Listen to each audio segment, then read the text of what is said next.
Here are 2 tips for you one-handed backhand that will immediately improve it. If you were to go to any coaching certification course, you would learn that there is a strike zone now, rather than just one specific contact point.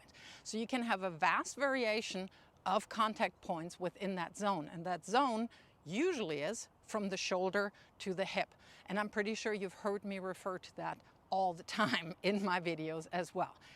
However, those contact zones are designed for two-handers for the most part, for the very fact that with 2 hands, because you are having the support of your non-dominant hand, a ball around shoulder height is still fairly okay to control.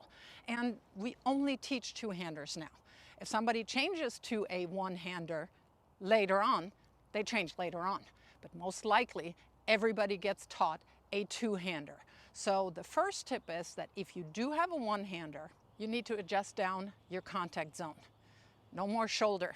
Even I struggle with shoulder high balls. I get them over, of course, but I'm not getting the most effective shot off. So the ideal strike zone for a 1-hander is top of the thigh to about chest high. That is the zone we want to keep our contact point in. And of course, it's your footwork that allows you to keep that ball in that zone. You got to move up to short balls. You've got to move up. Can you still hit an okay backhand if you literally have it around your shin? Yeah, you do. But again, we're talking about the most effective shot in each situation that you can hit. So on short balls, you got to move up and try to get it at least top of the thigh. On higher, deeper balls, that would be about shoulder and or even above shoulder, even worse. If you were not to move, you have 2 options. Number 1 is to drop back and let that ball drop back into your strike zone. Now, by letting the ball drop, you of course find yourself most likely in a more passive court position, which is perfectly fine if you're now using the better balance, the better contact point in your strike zone to send that ball back high. So you can come back up to the baseline into a better court position. The reason why it's easier to drop back is that the ball, after it has risen, come up to the peak of its bounce and then drops, it has started to slow down. Whereas if you're moving up to the ball to take it on the rise, the ball off the bounce is still faster than after its apex. So twofold issue. A, you have to realize that that's what you want to do where the ball bounces, that you want to take it on the rise, and then react to and move up to it and coordinate that. And that can be a little tougher. But at least you do have those 2 options. One really important thing though, if you are moving up to take the ball on the rise, let the ball rise into your strike zone. You don't want to force yourself to short hop a ball. I'm sure you've heard this coaching cue before. Stay side on your 1-handed backhand and or your 2-hander.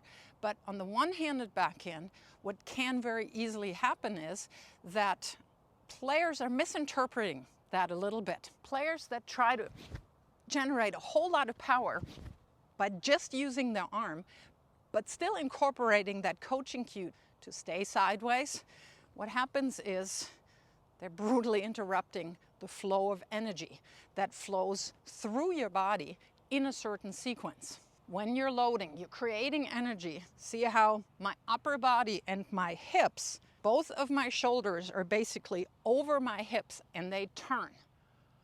I'm loading on my back leg and I'm now releasing that energy by stepping into the ball, by driving into the ball, and that energy should flow up through my legs, into my hips, trunk, chest, and then of course shoulder, elbow, wrist, and then lastly the racket.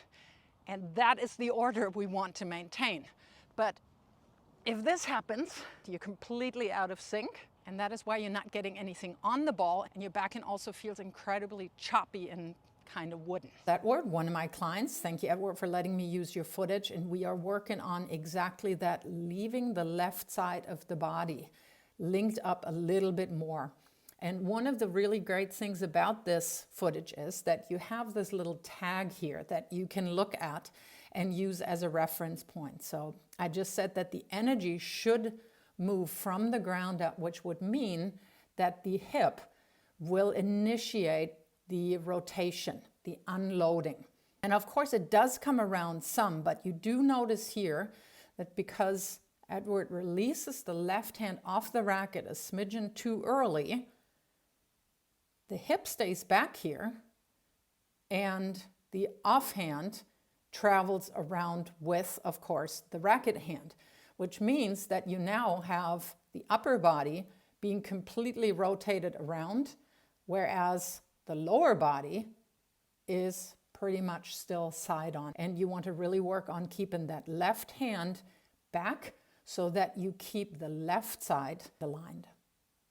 The tip to stay side on still absolutely applies, because at point of contact, your chest bone actually points, as a right-hander, to the left net post. But what you want to do, and this is your tip number 2, use your offhand, your non-dominant hand, to stay aligned, to stay balanced. As I'm making contact now, my chest bone is pointing to the net post. My left shoulder is roughly over my left hip, and they're aligned. They're basically in sync. And depending on how much I'm loading, I can now let the left side of my body travel around freely, around the right side of my body. I'm not interrupting any flow.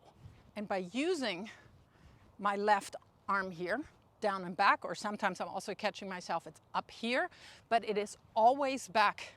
But you see here that my hip still comes around. I'm not holding this back. I'm not forcing myself to keep this back.